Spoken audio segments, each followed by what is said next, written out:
السلام عليكم. اشتقت لكم كتير من الفيديو الماضي. اليوم أحبائي ما رح نقدم طبخة لبل رح نقدم وصفة ومعلومة مهمين كتير رح يفيدوا كتير كتير من الأشخاص. عندي هون مثل ما شايفين الليمون الحامض، رح نستخرج منه زيت. هيدا الزيت مفيد جدا للبلغم، مفيد جدا للإنفلونزا، مفيد جدا أيضا للي عندهم سعال حاد، وايضا مفيد للشيخوخة. مهم كتير، ان شاء الله يا رب تستفيدوا. اهم شي رح فرجيكم كيف رح نقدر نستخرج هيدا الزيت من الحامض او من ليمون الحامض بواسطة النار بكل بساطة.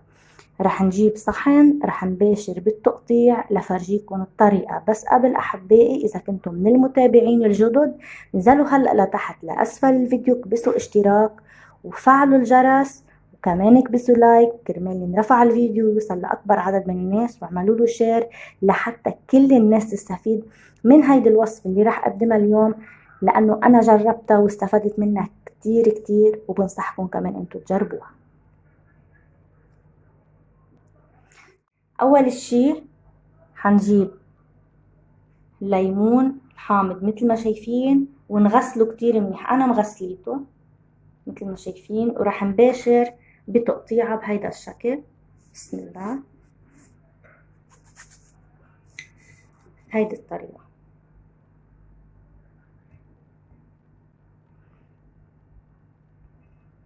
راح نشيل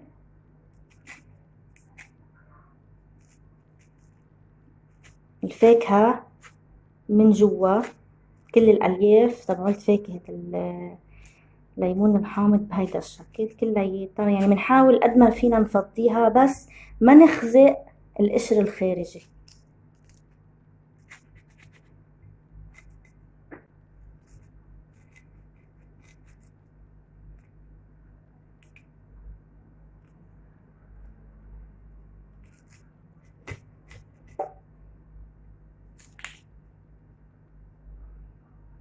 هون عندي أنا الليمون الحامض أخضر مثل ما شايفين، إذا أصفر مش مشكل أبدا، المهم يكون عندي نوع من الحمضيات.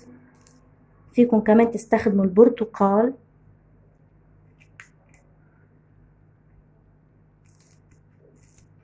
بحاول قد ما فيي أفضيها بهيدا الشكل.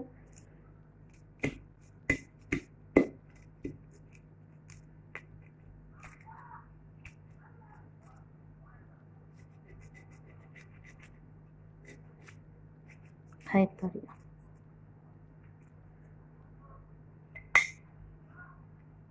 هون داخل القشر موجود زيوت، أنا بدي أحصل على هيدا الزيت لأقدر كافح السعال والبلغم، وأيضا الناس اللي عندهم انفلونزا.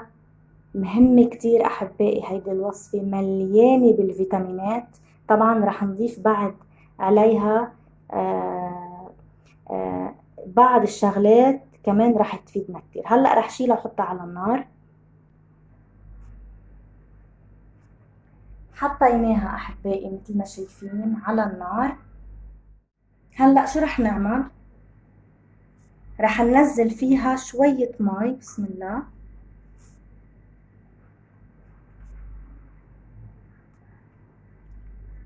بهيدا الشكل.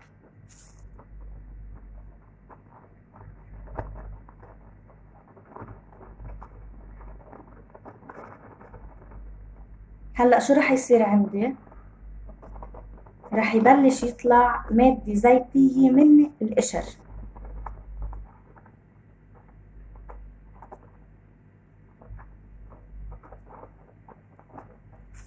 عندي هون زنجبيل. إذا ما عندكم الزنجبيل الني فيكم تستخدموا بكل بساطة الزنجبيل المطحون.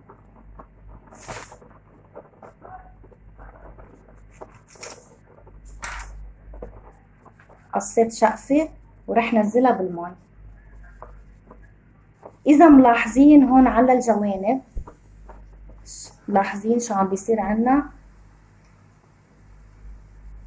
هون؟ أنا مثل ما قلت لكم بدي استخرج الزيت الموجود داخل الليمون الحامض.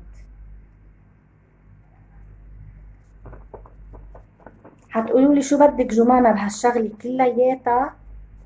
اذا ملاحظين شو صار عندي هون على الغاز، مش مشكل، هيدا كله بيتنضف، بس المهم انا عندي المادة اللي جوا تغلي كتير منيح واستخرج الزيت. حتقولوا لي شو بدك بهيدي القصة كلياتها؟ اشق فيهم كلياتهم مع بعضهم واغليهم.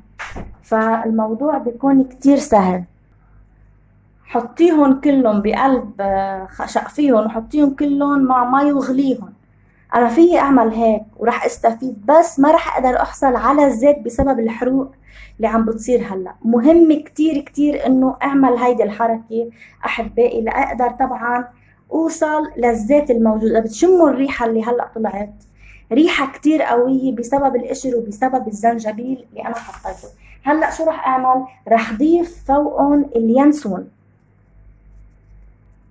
عندي هون ظرف من اليانسون مثل ما شايفين، رح نزل شوي بهيدا الشكل.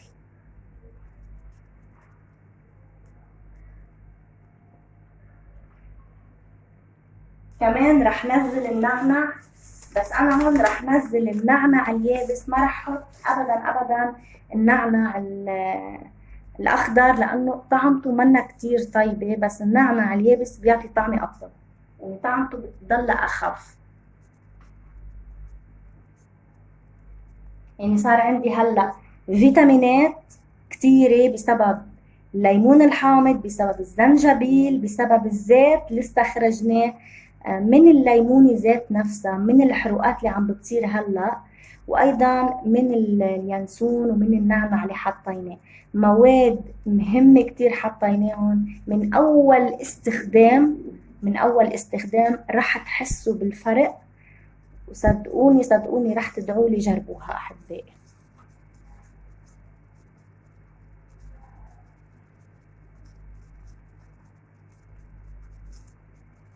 يعني كل شي عم بيصير قدامكم صح، احترقت من برا ولكن ما تفتع، يعني ما فتحت، ما تشققت ابدا ابدا. بس هيدول طبعا اللي صاروا حوالين الغاز شي طبيعي من الحروق اللي عم بتصير ومن الزيت اللي عم ينزل من الحامضة. زيت، اذا بتعملوا هيك صدقوني هيك مثل الزيت بتحسون.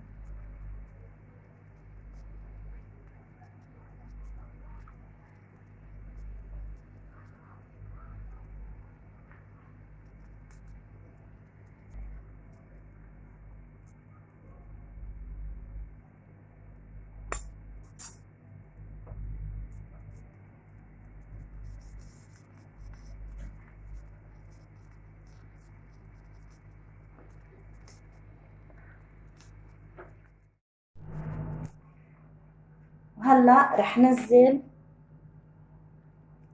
المي اللي انا استخرجتها، وايضا الزيت اللي انا طبعا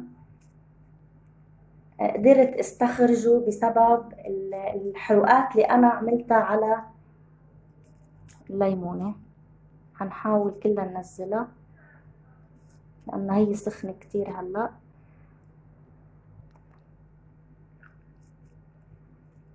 هيدا الشكل.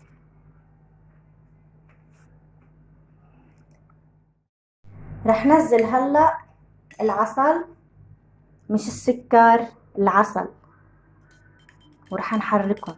العسل حيعطيهم قيمة غذائية كتير كبيرة، وحيصير عنا مثله مثل الزيت. أنا بنصحكن إذا عندكن سعلة، إذا عندكن بلغم، انفلونزا، تشربوا منهم. رح تحسوا بنفس اللحظة رح تطلع عندكم السعلة، الانفلونزا رح تخف. إذا عندكم بلغم حتحسوا في فرق كتير كتير كتير كبير، مثلهم مثل الدواء الطبيعي عملناه. أهم شي بهيدا الفيديو أو فكرة الفيديو لليوم هو استخراج الزيت الموجود داخل القشر. أنا أحبائي بنصحكم تجربوها لأنه صدقوني كتير مفيدة، طعمته قوية كتير، بس كتير قوي وأحسن من 100 دواء. جد كتير قوي وفي مناعة رهيبة. أنا بنصحكم تجربوه، مليان بالفيتامينات أحبائي. إن شاء الله يا رب اليوم هيدا الفيديو يكون كتير كتير مهم واستفدتوا منه. حبيت أقدمه قد ما عم بيصير هالأيام قصص ما بتخطر على البال، وقد ما عم بيصير هيك ما بنلاقي إلا هيدا مقرب وهيدا عم يسعل، ومنحاول قد ما فينا إنه يعني نبتعد. بس ان شاء الله بهيدا المحلول اللي انا عملته اليوم رح يستفيد الكل. بتمنى تشيروه يعني بشكل كتير كبير للكل يستفيد. ما تنسوني احبائي من اللايك، وما تنسوا تشتركوا اذا بعدكم ما اشتركتوا بالقناة. انا بحبكم كتير، حاشتاق لكم كتير للفيديو القادم. انطروني، باي باي.